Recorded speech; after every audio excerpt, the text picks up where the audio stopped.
4 سنتیں ظہر کی۔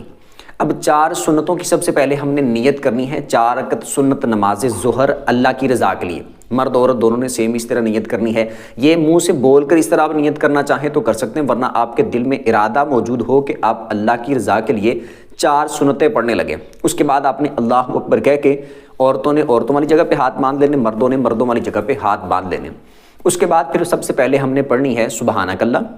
پھر اس کے بعد اعوذ باللہ من الشیطان الرجیم بسم اللہ الرحمن الرحیم پڑھ کے الحمدللہ پڑھنی ہے، اور اس کے بعد پھر ہم نے بسم اللہ پڑھ کے کوئی سورت پڑھنی ہے، جیسے قل هو اللہ پڑھ لیں یا کوئی اور پڑھ لیں۔ اس کے بعد اللہ اکبر کہہ کے رکوع کرنا ہے، رکوع کی 3 بار تسبیح پڑھیں گے سبحان ربی العظیم۔ اس کے بعد سمیع اللہ لمن حمدہ کہتے ہوئے کھڑے ہو جائیں گے، کھڑے ہو کر پڑھیں گے ربنا لک الحمد یا اللہم ربنا ولک الحمد۔ اس کے بعد پھر اللہ اکبر کہتے ہوئے سجدہ کرنا ہے، سجدے میں 3 بار تسبیح پڑھیں گے سبحان ربی الاعلی۔ اس کے بعد پھر اللہ اکبر کہتے ہوئے بیٹھ جائیں گے، اور پھر اس کے بعد پھر دوسرا سجدہ کریں گے اللہ اکبر کہتے ہوئے، اور سجدے میں 3 بار تسبیح پڑھیں گے سبحان ربی الاعلی۔ اللہ اکبر کہتے ہوئے سیدھا کھڑے ہو جائیں گے دوسری رکعت کے لیے۔ اب دوسری رکعت میں ہم نے سبحانک اللہ نہیں پڑھنی، دوسری رکعت کو سٹارٹ کرنا ہے اعوذ باللہ من الشیطان الرجیم بسم اللہ الرحمن الرحیم سے۔ اس کے بعد الحمدللہ پڑھنی ہے، اور الحمدللہ پڑھنے کے بعد بسم اللہ پڑھنی ہے، اور بسم اللہ پڑھنے کے بعد ہم نے قل هو اللہ پڑھنی ہے، ٹھیک ہے۔ اس کے بعد پھر ہم نے اللہ اکبر کہہ کے رکوع کرنا ہے، رکوع کی 3 بار تسبیح پڑھنی ہے سبحان ربی العظیم، اور سمیع اللہ لمن حمدہ کہتے ہوئے کھڑے ہو جانا ہے، کھڑے ہو کر ربنا لک الحمد یا اللہم ربنا ولک الحمد پڑھنا ہے۔ اس کے بعد اللہ اکبر کہتے ہوئے سجدے میں جانا ہے، اور سجدے کی ہم نے 3 بار تسبیح پڑھنی ہے سبحان ربی الاعلی۔ اللہ اکبر کہتے ہوئے بیٹھ جانا ہے، اور پھر اللہ اکبر کہتے ہوئے دوسرا سجدہ کرنا ہے، پھر سجدے کی 3 بار تسبیح پڑھنی ہے، اور پھر اللہ اکبر کہتے ہوئے بیٹھ جانا ہے۔ اب التحیات پہ بیٹھیں گے تو التحیات پڑھیں گے، آگے درود اور دعا ہم نے نہیں پڑھنی، یعنی صرف التحیات مکمل پڑھنی ہے، ٹھیک ہے۔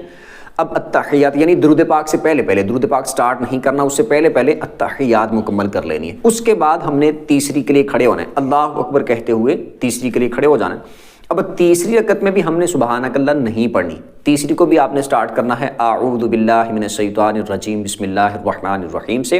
الحمدللہ پڑھنی ہے، اور بسم اللہ پڑھ کے آپ نے قل هو اللہ پڑھنی ہے، یعنی کوئی سورت پڑھنی ہے۔ اس کے بعد اللہ اکبر کہہ کے رکوع کرنا ہے، رکوع کی 3 بار آپ نے تسبیح پڑھنی ہے، پھر سمیع اللہ لمن حمدہ کہتے ہوئے کھڑے ہو جانا ہے، کھڑے ہو کر ربنا لک الحمد، اور اللہ اکبر کہتے ہوئے سجدے میں چلے جانا ہے، سجدے کی پھر آپ نے 3 بار تسبیح پڑھنی ہے سبحان ربی الاعلی۔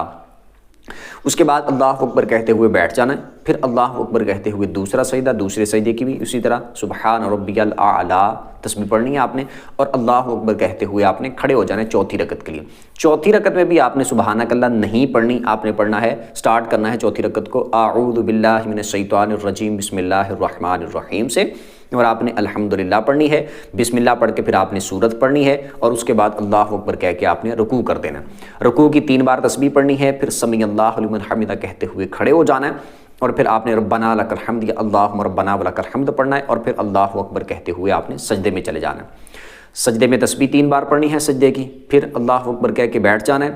پھر دوسرا سجدہ کرنا ہے اللہ اکبر کہہ کے، اور پھر اللہ اکبر کہہ کے بیٹھ جانا ہے۔ پھر آپ نے چوتھی رکعت پہ اب التحیات پہ آپ بیٹھ گئے ہیں، اب آپ نے التحیات پڑھنی ہے، پھر آپ نے درود پڑھنا ہے، پھر دعا پڑھنی ہے، اور اس کے بعد آپ نے سلام پھیر کے اپنی 4 سنتوں کو مکمل کر لینا ہے۔